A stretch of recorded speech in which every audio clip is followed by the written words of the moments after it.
हरिओम जय माता जी। आज चलते हैं मई सागर संगम तीर्थ।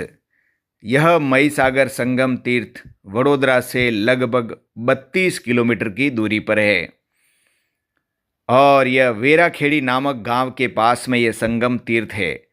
संगम तीर्थ इसलिए कहा गया है कि यहाँ पर मही नदी और सागर यानी कि समुद्र का मिलन होता है, इसलिए इसे मही सागर संगम तीर्थ कहा गया है। यहाँ पर आज सोमवार है और सोमवती अमावस्या भी है, तो काफ़ी लोग यहाँ पर नहाने के लिए आए हुए हैं। कई लोग यहाँ पे पूजा इत्यादि क्रियाकर्म करने के लिए आते हैं, कई लोग दाह संस्कार के लिए आते हैं। नाव में बैठकर इस किनारे से उस किनारे तक जा सकते हैं। अभी आज 30 दिसंबर 2024 है और अभी का किराया 30 रुपया, सिर्फ आने और जाने दोनों साइड का 30 रुपया किराया है, जो कि बहुत ही सस्ता है। इस नाव में बैठकर नदी के उस किनारे जाते हैं और उस किनारे थोड़ा स्वच्छ पानी है, इसलिए नहाने का आनंद बहुत आता है। खुले पत्थरों पर, खुली रेत पर, छोटे छोटे पत्थर पे वहाँ पे चलने का भी बहुत आनंद आता है। यानी कि नौका की सवारी भी हो जाती है और उस साइड नहाने का स्थान भी अच्छा मिल जाता है। तो कई लोग जिनको क्रियाकर्म नहीं करना होता है वो उस साइड जाके ही नहाते हैं, सिर्फ नहा के वापस आ जाते हैं। और जिनको पूजा पाठ क्रिया कर्म कांड इत्यादि करना है वो इस वाले तट पर ही नहाते हैं, रोड साइड वाले पर। तो ये नाव में बैठकर भी, नाव ज़्यादा टाइम नहीं लेती है, 5 से 7 मिनट का समय लेती है एक किनारे से दूसरे किनारे जाने का, और हमें छोड़कर वापस नाव चली जाती है। फिर वापस लौट के नाव आती है आधे घंटे बाद, या आप उसको फ़ोन करेंगे तो लौट के वापस आ जाते हैं। यहाँ देखिए एक जो मंदिर अंदर है, यानी कि यहाँ पर दर्शन करने के लिए 3-4 स्थान बने हुए, ये नदी के अंदर ही है सभी स्थान, और एक पहाड़ी पर भी है, वहाँ भी चलेंगे। और अभी ये नदी के अंदर जो तीर्थ स्थान है, यहाँ भी छोटा माता जी का मंदिर है, मई सागर माता का। हाथियों पत्थर नामक इसका स्थान का नाम है, और यहाँ लोग अपना कर्म कांड पूजा पाठ करते हैं और स्नान इत्यादि करते हैं। ये देखिए, ये लिखा हुआ गुजराती में हाथियों पत्थर। इसकी भी एक कहानी है, पत्थर कहाँ से आया कैसे आया। और यहाँ माता जी का मंदिर है छोटा सा, यहाँ पे दर्शन करके नदी के संगम तीर्थ पे, यहाँ पे अगर आप थक जाते हैं घूम फिर कर, तो बहुत सारे यहाँ स्टॉल बने हुए हैं, और स्टॉल वालों ने छाया भी करके रखी है। उस छाया में बैठकर आप नाश्ता कर सकते हैं। कुछ कुर्सियां हैं, कुछ ऐसे ही बैठकर नाश्ता किया जा सकता है और नदी का आनंद उठाया जा सकता है। ये गरम गरम चावल का आटा, जिसको यहाँ पे पापड़ी का लोट बोलते हैं, वो बहुत ही प्रसिद्ध नाश्ता है यहाँ का। और बाकी फल फ्रूट वगैरह भजिया गरम गरम वो भी मिलता है। एक तीर्थ स्थान ये है, ये भी नदी के अंदर ही है, और यहाँ पे भोलेनाथ का मंदिर भी है। ऐसा कहा जाता है पौराणिक कथा के अनुसार, यहाँ पे मही माता और सागर का विवाह हुआ था, और भगवान शंकर भोलेनाथ पंडित के रूप में आकर उनका विवाह संपन्न कराया था। तो यहाँ लग्न की चौरी, गुजराती में चौरी बोलते हैं, जो मंडप होता है उसको, तो लग्न की चौरी भी यहाँ पे है, उसका भी हम दर्शन करते हैं यहाँ पे। और भोलेनाथ को यहाँ पे जल चढ़ाया जाता है। ये भोलेनाथ का मंदिर है, यहीं पे नदी का ही, मही नदी का ही जल यहाँ पे अर्पण किया जाता है।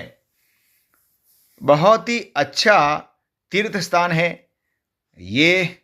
अंदर जा रहे, देखिए नदी के अंदर स्थान बना हुआ है, और इसको लग्न की चौरी कहा जाता है। यहाँ पर भोलेनाथ का मंदिर है, जहाँ जल चढ़ाते हैं सभी लोग, यहीं से जल मिलता है, यहीं से जल चढ़ाते हैं। यहाँ पे एक पंडित जी बैठे हुए हैं, तो ओम त्र्यंबकम यजामहे सुगंधिम पुष्टिवर्धन का पाठ करते रहते हैं। सौराष्ट्र सोमनाथम त्रिशूल मल्लिकार्जुन का पाठ करते हैं, और आप जल अर्पण करते हैं। ये जो ऊपर एक माता जी का छोटा सा मंदिर है नदी के अंदर ही, वहाँ भी दर्शन करेंगे। अलग अलग जगह 3-4 जगह मंदिर है।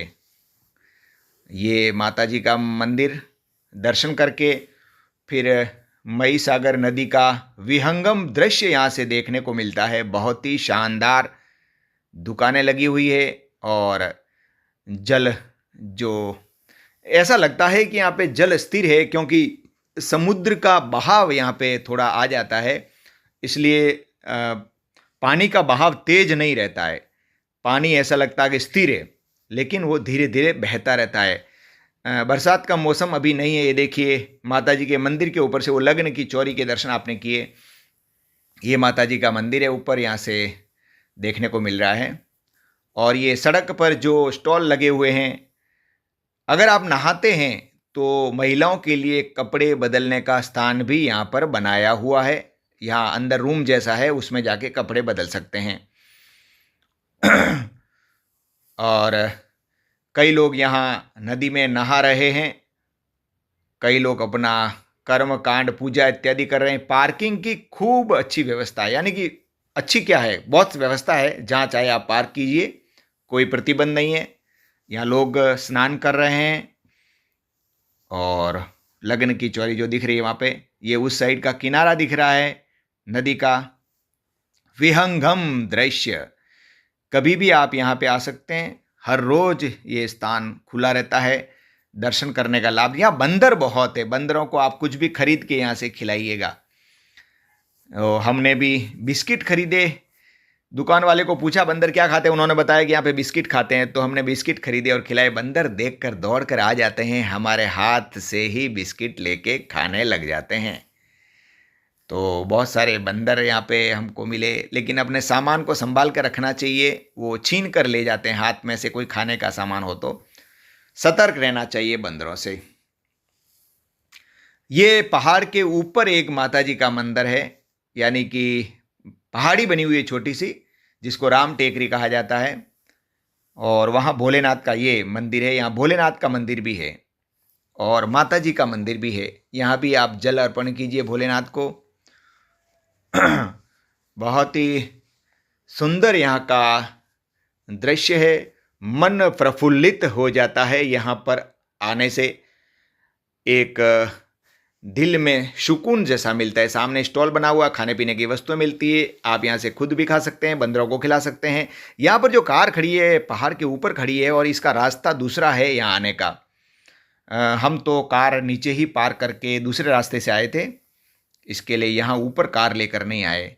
बैठने के लिए बेंचेज लगी हुई है और ये सीढ़ियाँ, इस मंदिर पर चढ़ने की सीढ़ियाँ हैं। वापस उतर रहे हैं हम लोग, तो उतरते हुए सीढ़ियाँ ज़्यादा नहीं है, सभी लोग यहाँ पे चढ़ के दर्शन करके आ सकते हैं। बच्चे बूढ़े सभी लोग जा सकते हैं। ऊपर से देखिए सीढ़ियों से मई सागर का नज़ारा देखेंगे आप।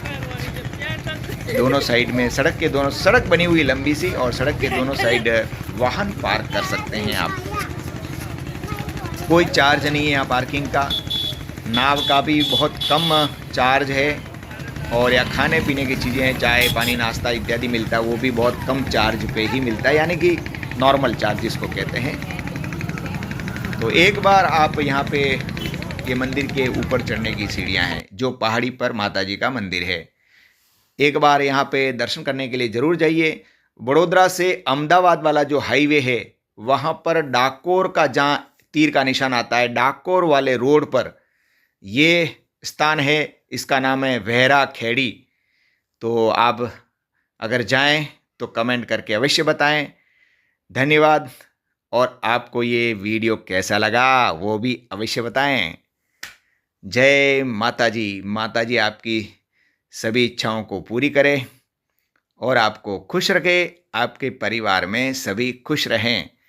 ओम नमो भगवते वासुदेवाय। ओम नमः शिवाय। जय मई सागर माता की जय हो, जय हो, जय हो। ओम नमः शिवाय, ओम नमः शिवाय, ओम नमः